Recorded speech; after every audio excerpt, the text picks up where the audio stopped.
Bonjour tout le monde, ici Alex de la chaîne Alex Enzo, la jeunesse investie.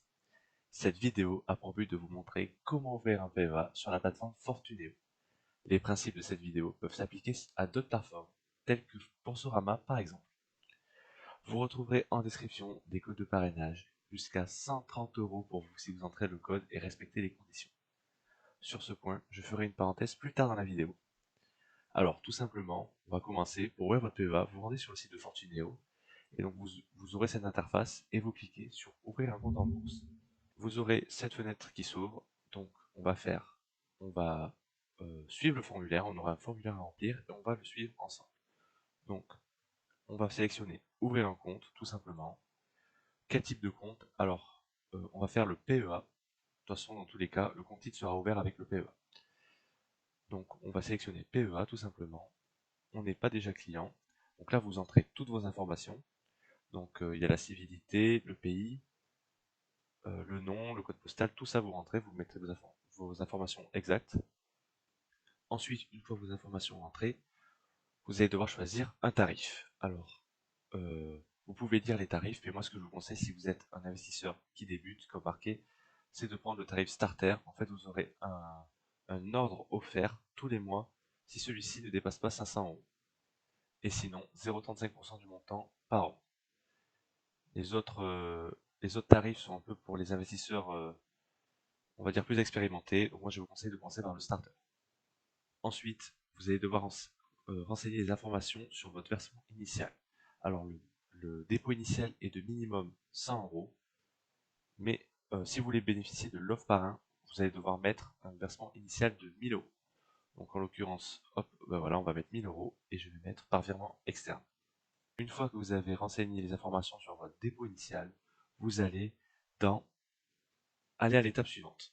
Vous aurez un nouveau formulaire un peu différent du précédent, et donc, mais toujours le même principe, vous mettez vos informations.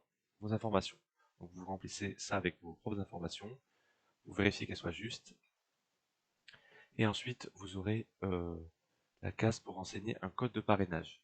Alors le code de parrainage est disponible dans la description, mais comme je vous ai dit précédemment, il faut des conditions pour avoir le bonus de parrainage. Les conditions sont de ne jamais avoir souscrit à une offre chez Fortuneo, et il vous faut que vous fassiez un versement initial de 1000 €. Si vous mettez par exemple que 100 €, ça ne marchera pas. Donc vous remplissez vos informations et vous faites suivre. Une fois toutes les informations renseignées, vous aurez un récapitulatif, donc vous vérifiez bien si tout est bon. Une fois ça, vous allez devoir signer. Vous pouvez lire les documents qui vous sont présentés. Une fois ça, vous allez devoir cocher les deux cases et vous allez recevoir un code par SMS. Et donc une fois le code par SMS reçu, vous le rentrez dans cette case et vous faites signer. Une fois signé, vous allez devoir transmettre vos pièces justificatives.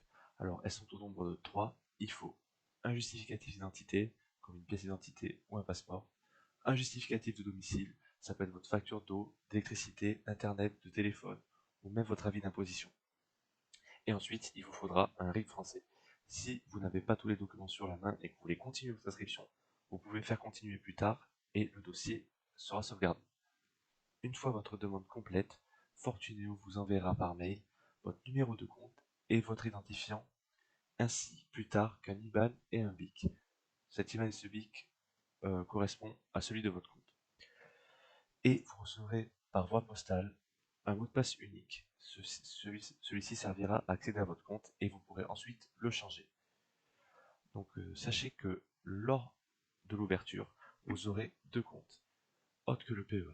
Un compte courant, il sera exonéré de tout frais bancaire et vous serez obligé de transiter par lui. Et un compte ordinaire, un CTO. Car si une de vos actions n'est plus éligible au PEA, elle sera automatiquement versée dans le CTO. Par exemple, avec le Brexit. L'avantage, c'est que vous n'aurez pas besoin de créer un CTO dans le futur, puisque vous l'avez directement à la création du PEA. Une fois votre PEA ouvert, vous n'avez plus qu'à faire travailler votre argent en achetant des actions par exemple. Si vous voulez savoir comment acheter une action, je vous mets une vidéo à ce sujet. Donc n'hésitez pas à vous abonner, à poser des questions et à mettre des retours dans les commentaires.